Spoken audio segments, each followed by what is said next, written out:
আপনাদেরকে জ্ঞান আমি দিতে চাই না, জ্ঞান দেওয়ার মতো সাংবাদিকতা আপনারাই ভালো জানেন। অন্যায়টা আমি করিনি, অন্যায়টা আমার সাথে করা হয়েছে। কি এমন অন্যায় করা হয়েছে মেগাস্টার শাকিব খানের সাথে? শাকিবের গায়ের এই কালো 18 লক্ষ টাকার ব্লেজারটা অপু বিশ্বাস গায়ে দিয়ে পুরা সামাজিক যোগাযোগ মাধ্যমে ভাইরাল। শাকিব খান সবসময় তার প্রাইভেসি প্রাইভেট করে রাখতে পছন্দ করেন। সিনেমা ব্যতীত অন্য কোনো প্ল্যাটফর্মে ডেইলি কোনো ভিডিও আপলোড করেন না শাকিব খান। সেই কারণে তিনি চান না তার পরিবারকে নিয়ে সামাজিক যোগাযোগ মাধ্যমে কোনো রকম কথাবার্তা চলুক। যে যাই বলুক, শাকিব খান কিন্তু তার পরিবারকে অসম্ভব ভালোবাসেন। সিনেমার বাইরে মেগাস্টার তার পরিবারের সাথে পুরোটা সময় কাটিয়ে থাকেন।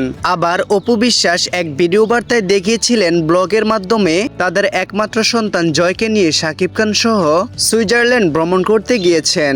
মেরিল প্রথম আলো অ্যাওয়ার্ড অনুষ্ঠানে শাকিব খান যেই পোশাকটি পরেছিলেন সেম পোশাকটি দেখা গিয়েছে অপু বিশ্বাসের গায়ে। যেহেতু অপু বিশ্বাস শাকিব খানের ওয়াইফ, তো সেই কারণে অপু বিশ্বাস এই কোটটা গায়ে দিয়েছে। এটা নিয়ে এত অবাক হওয়ার কোনো কিছুই নেই। এই বিষয়টা দেখে একমাত্র তারাই অবাক হয়েছে যারা এখন পর্যন্ত জানতো যে শাকিব খানের সাথে অপু বিশ্বাসের এখন কোনো সম্পর্ক নেই। এক্স্যাক্টলি বিষয়টা হচ্ছে শাকিব খানের সাথে অপু বিশ্বাসের সম্পর্ক একদম সবকিছু ঠিকঠাক ভাবে চলতেছে, কিন্তু আপনাদের মনের মাঝে কনফিউশন থাকার কারণ হচ্ছে শাকিব এবং কি অপু বিশ্বাসের সম্পর্কের বিষয়ে মিডিয়াতে কোনো রকম আপডেট দেওয়া হয় না। ঠিক সেই কারণে আপনারা সম্পূর্ণ বিষয়টি জানেন না। এখন বর্তমানে শাকিব খান অপু বিশ্বাস তাদের একমাত্র সন্তান জয় সহ সুইজারল্যান্ড অবস্থান করতেছেন। প্রিয় দর্শক, সম্পূর্ণ ভিডিওটি ভালো লেগে থাকলে একটি লাইক দিয়ে চ্যানেলটি সাবস্ক্রাইব করে দিবেন।